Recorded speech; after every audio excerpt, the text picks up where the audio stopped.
Alright everybody, I'm making a little video here for you. We're not going to be playing the call. I'm not out today to show you how to call or whatever. It's hot this time of year. I mean, you know, it's very hot where we are right now anyway. But anyway, what I wanted to do is show you some ways that you can actually clean the call. You may have a few little troubleshooting problems along the way that maybe I hadn't put enough emphasis on the fact of how to do this.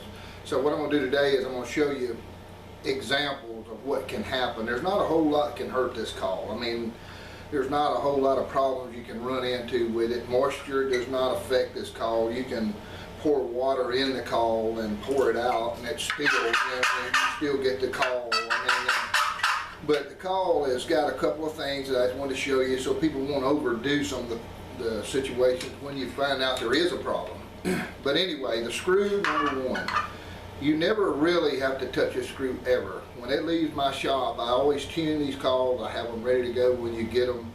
The odds of ever turning a screw on this thing to adjust anything is pretty well, you don't need it. So what I'm going to do is, like, you know how guys are, you'll be sitting around the camp, everybody's sitting around eating pizza and potted meat and Vienna sausage and sardines, you name it, they're eating it. I know I do.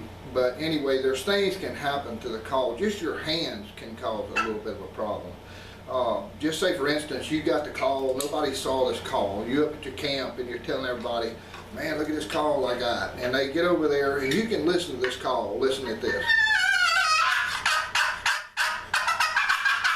Every blade on this call is making a sound. But if you get somebody there, say they just got through eating some of them sardines, and they get there and they, man, look at those blades. Look at all those blades. Look at that. Man, that's cool. I've never seen something like this. And then all of a sudden you do this. Listen, it didn't make a sound hardly. Okay, that's one of the things I'm going to show you. You got some 220 grit sandpaper you can use. I use these little scouring pads. You can buy these little foam rubber sanding blocks that I like to use those too. Just cut a little strip off of it and have it with you when you go. But you can use either one. I like to use the little sponge. But what happens? Okay, the call's not doing nothing. Okay, here's the way I do this. Don't sand it to death. Just hit it 4 or 5 times, blow it off, hit the lid, blow it off. You call it right back where it's supposed to be.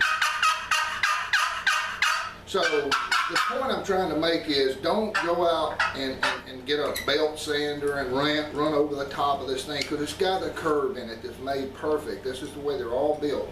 If you start sanding that off, you're going to start having problems.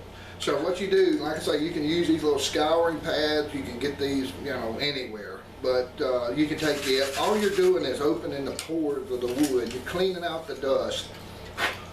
You're cleaning the dust out of the calls. All you're doing, and you got it. I mean, you can't get any better than that. But what I was trying to let you know is, touching the lid, touching the blades, rubbing your hands on it. You have natural oil in your hands anyway. But like I say, around the hunting camp, you got peanut butter and jelly. I mean, you got everything on your hands. But if you ever get to that point to where the call may slide, it don't bite when it goes across, and there's some type of oil or where you've touched it or something got on. Water will not do that. The only thing water will affect is this. But if you want to, you can use an acrylic striker, pour water on it. You still got the call working. So there's nothing really affects this call other than you personally when you touch it or rub your hands on the lid. And I'm going to show you one more time. My hand is clean, but still, you watch. You just rub it a couple of times.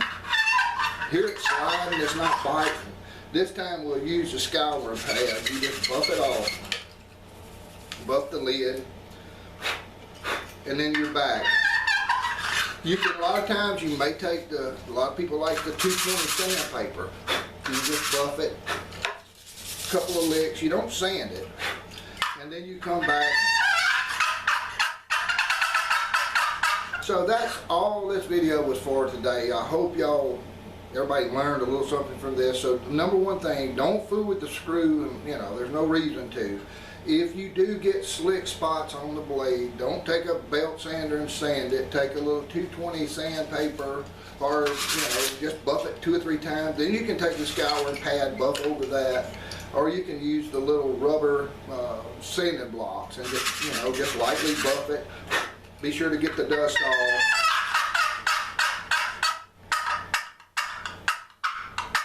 Man, that sounds good. I can't wait for turkey season, but it's, you know, right now we're at the end of July, and in our part of the country it's hot. And but I just thought that this was something everybody needs to know. If you're going to have one of these calls, you need to understand how to take care of it, because there is no chalk. You don't need chalk. And this is one of the key problems that you may run into, as I call troubleshooting a problem. So anyway, I hope y'all enjoy it. I hope this helped you out a lot somewhere down the road if you run into these situations. And if you will, just have a great season this year, and I hope everybody busts one. Thank y'all.